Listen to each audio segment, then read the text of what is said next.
আমি বলে আমার লড়াই নিজে আমার সঙ্গে আছে। এখানে দিদি সবসময় ভয় দেখায় যা এমপ্লয়মেন্টকে ইনক্রিজ করা দরকার আছে, ও এমপ্লয়মেন্ট ডে বাই ডে কম হচ্ছে। আগে এনভায়রনমেন্ট আপনি ভালো করুন, ইনভেস্টমেন্ট তো নিশ্চয়ই আসবে। আপনি তো এতবার সবাইকে চান্স দিয়েছে, একবার বিজেপিকে চান্স দিয়ে দেখুন। নমস্কার, এই সময় লাইভে আমি প্রীতিশ বন্দ্যোপাধ্যায় রয়েছি। আমার সঙ্গে আমার ক্যামেরা পার্সন রয়েছে কিশোর মুখোপাধ্যায়।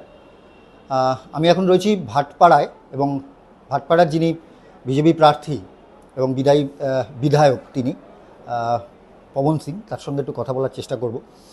এবং দীর্ঘদিন ধরে ভাটপাড়ায় রাজনীতি করছেন এবং অবশ্যই মানুষের পাশে থাকার যে চেষ্টা, সেই চেষ্টা কিন্তু পবন সিং তিনি বরাবরই করেন, এবং এলাকার যারা সাধারণ মানুষরা রয়েছেন তারা যথেষ্টই পবন সিংকে নিয়ে খুশি।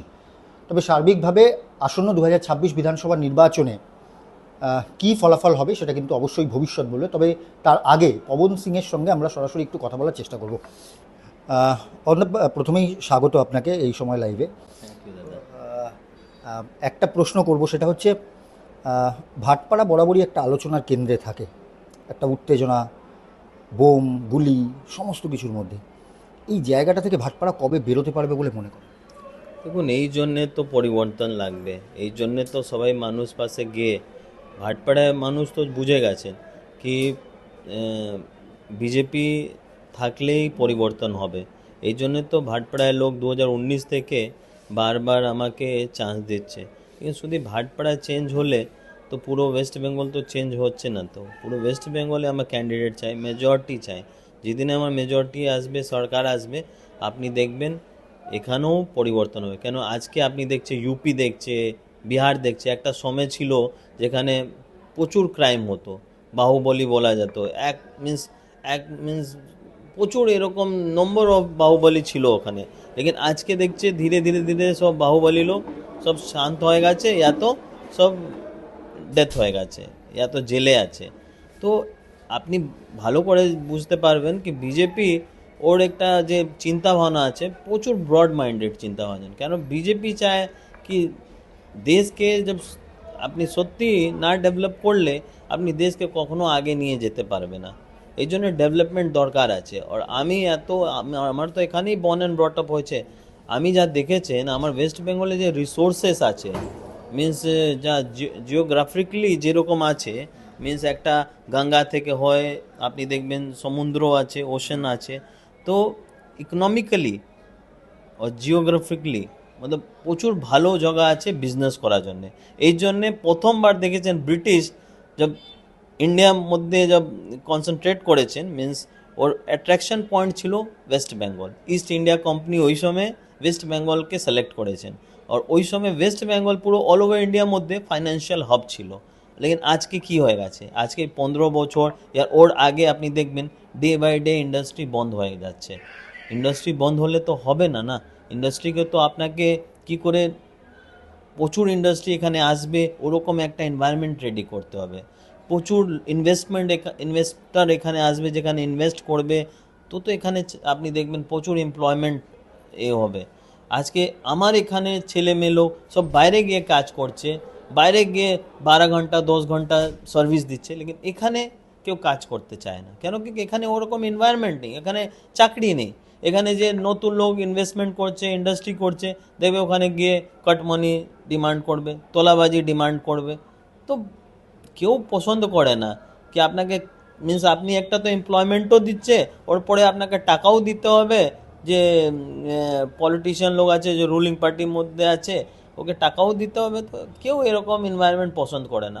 আমি কত বছর আমি দুবাই ছিল, ঠিক আছে, ওখানে গভর্নমেন্টে যা বেসিক আপনার যে হয় ট্যাক্স হয়, ট্যাক্স দেওয়া পরে আপনি ফ্রি মাইন্ডেড হয় আপনি বিজনেস করতে পারবে। এই জন্যে ওই জায়গা, ইভেন বাকি গালফ কান্ট্রিও আছে, লেকিন ওই গালফ কান্ট্রির মধ্যে 160 কান্ট্রি থেকে লোক ওখানে এসে কাজ করে, ওখানে ইনভেস্টমেন্ট করে। কেন ওর মাইন্ড, ও নিজেকে দেখিয়েছে কি ব্রড মাইন্ড না থাকলে কেউ আপনার পাশে আসতে চায় না, আপনার পাশে মিন্স ওখানে ইনভেস্টমেন্ট করতে চায় না। সেফটি অ্যান্ড সিকিউরিটি ব্যাপারও প্রচুর ওখানে ভালো আছে। মিন্স ওরকম এনভায়রনমেন্ট আমার এখানে পুরো ইন্ডিয়ার মধ্যে আর ওয়েস্ট বেঙ্গলে নেওয়া দরকার আছে। না হলে ওয়েস্ট বেঙ্গলে কখনো ভালো পজিশনে যাবে না।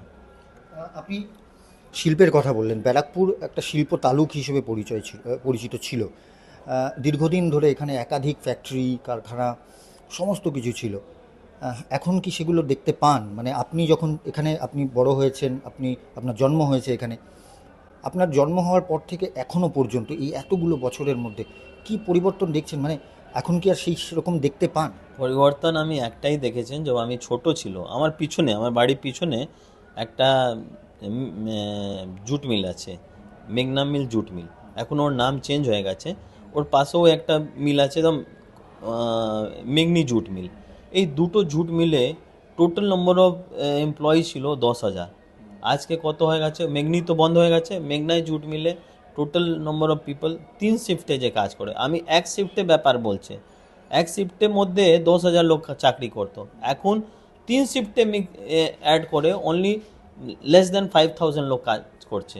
এরকম ডেভেলপমেন্ট হয়েছে এত দিনের মধ্যে। মিন্স ডে বাই ডে আপনি দেখবেন এমপ্লয়মেন্ট এখান থেকে মিন্স ডিডাক্ট হচ্ছে। এমপ্লয়মেন্টকে ইনক্রিজ করা দরকার আছে, ও এমপ্লয়মেন্ট ডে বাই ডে কম হচ্ছে। তো এই ডেভেলপমেন্ট হবে তো আপনি ভাবুন, কালকে তো ডে বাই ডে এখানেও ইন্ডাস্ট্রি সব বন্ধ হয়ে যাবে। আমার এখানে শুধু আমার বিধানসভার মধ্যে মোর দ্যান 6 to 12 আপনার জুট মিল আছে এখানে, ওর সবার কন্ডিশন খারাপ আছে।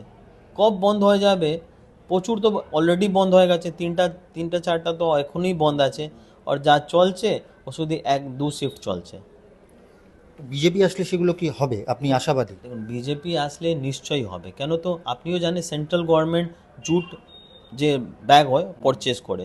সেন্ট্রাল যে সরকার থাকে ওর ডিমান্ড থাকে জুট থেকে, ঠিক আছে। ও জানে কি ওয়েস্ট বেঙ্গলে জুট ইন্ডাস্ট্রি ব্যাকবোন আছে। এই জুট ইন্ডাস্ট্রির মধ্যে প্রচুর লোককে কী বলা যায়, ডে বাই ডে লাইফস্টাইল চলে।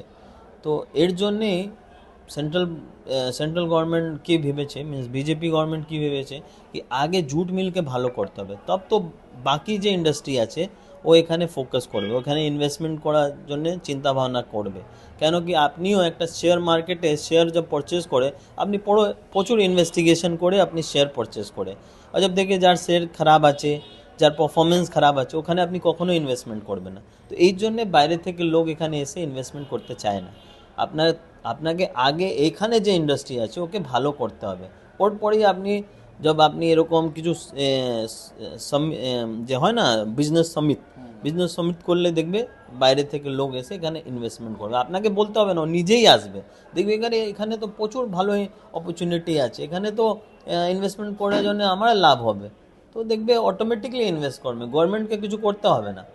আগে এনভায়রনমেন্ট আপনি ভালো করুন, ইনভেস্টমেন্ট তো নিশ্চয়ই আসবে। তো আমার যে সেন্ট্রাল গভর্নমেন্ট আছে, আমার যে বিজেপি পার্টি আছে, এর উপরে প্রচুর চিন্তা ভাবনা করে। আজকে দেখুন আপনি উড়িষ্যার মধ্যে বড় বড় ইন্ডাস্ট্রি সেট আপ হচ্ছে। আপনার বিহারে যে সরকার চেঞ্জ হয়েছে, এখন যত ওখানে সুগার মিল ছিল সব রিওপেন হয়েছে। তো এর জন্যেই আমি এখানে মানুষকে বলে কি একবার আপনি চান্স দাও। আপনি তো এতবার সবাইকে চান্স দিয়েছে, একবার বিজেপিকে চান্স দিয়ে দেখুন।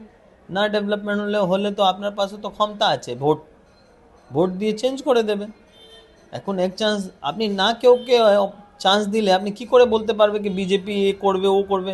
মিনস যা আপনাকে ভুল বুঝাবে আপনি ওরকম ভুল বুঝে নেবেন, আর যেরকম আপনার লাইফস্টাইল চলছে ডে বাই ডে ওর আপনার লাইফস্টাইল খারাপ হয়ে যাবে। আপনি খুব সুন্দর বাংলা বলেন। এই বাঙালি নিয়ে একটা বরাবর মুখ্যমন্ত্রী তিনি বলেন যে আপনারা নাকি বাঙালিদের পার্টি নয়, কিন্তু আপনি তো খুব সুন্দর বাংলা বলছেন। দেখুন, আমার অনারেবল সিএমকে প্রচুর রেসপেক্ট করে। আমি জানি প্রচুর স্ট্রাগল করে অত দূরে, মিন্স এই রাস্তা যে কভার করেছেন আজকে, এই মিন্স 15 বছর থেকে সিএম আছে। তো কিছু না কিছু তো বলতে হবে অপোনেন্ট জন্যে।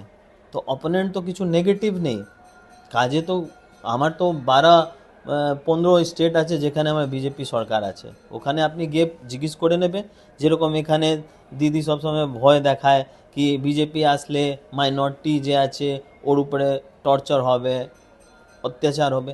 আপনি বলুন কোথায় এরকম হয়েছে, মিন্স বাকি আদার স্টেটে যেখানে বিজেপি আছে। হ্যাঁ, মাইনরিটি अगर ল অ্যান্ড অর্ডার ব্রেক করবে তো নিশ্চয়ই আপনার উপর অ্যাকশন হবে, আপনিও ব্রেক করবে তো আপনার উপর অ্যাকশন হবে, আমিও করবে তো হবে।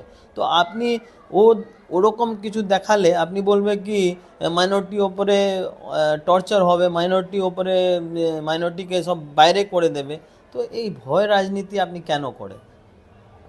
আর যা আপনি ল্যাঙ্গুয়েজ ব্যাপারে বলে, আমি ভাবে কি এখানে লোক ল্যাঙ্গুয়েজ নিয়ে, নিজে জমিন নিয়ে, নিজে ল্যান্ড নিয়ে, নিজে স্টেট নিয়ে প্রচুর ইমোশনাল থাকে। ইমোশনালকে ভালো জায়গায় ইউজ করো না, মানুষকে এরকম মিনস মিসগাইড করার জন্য কেন আপনি ইউজ করে? ল্যাঙ্গুয়েজ শুধু একটা মাধ্যম হয়, মিনস কমিউনিকেশন করার জন্য একটা ওয়ে হয়। ল্যাঙ্গুয়েজকে নিয়ে আপনি বলবেন কি ও আসলে ল্যাঙ্গুয়েজকে চেঞ্জ করে দেবে, আপনার ল্যাঙ্গুয়েজকে গুরুত্ব দেবেন না। দেখুন, ল্যাঙ্গুয়েজ আমার দেশে কত ল্যাঙ্গুয়েজ আছে, মিনস মোর দ্যান 100 ল্যাঙ্গুয়েজেস আছে। ওর সবাই জগহ আমি নিজেই আগে আমি বাইরে থাকতো, বোর্ডিং স্কুলে পড়াশোনা করেছেন, কলেজে আমি বাইরেই করেছেন, ইভেন আউট অফ ইন্ডিয়াও আমি ছিল। আমি আগে 2019-এ আগে এত ভালো বলতে পারতো না, লেকিন আমার একটা ছিল, মিনস কি এখানে যখন আমি থাকছে, এখানে আমি মানুষ সঙ্গে কমিউনিকেশন না করতে পারবে ভালো করে, আমি আমার ইমোশনসকে কি করে মানুষের সামনে রাখতে পারবে?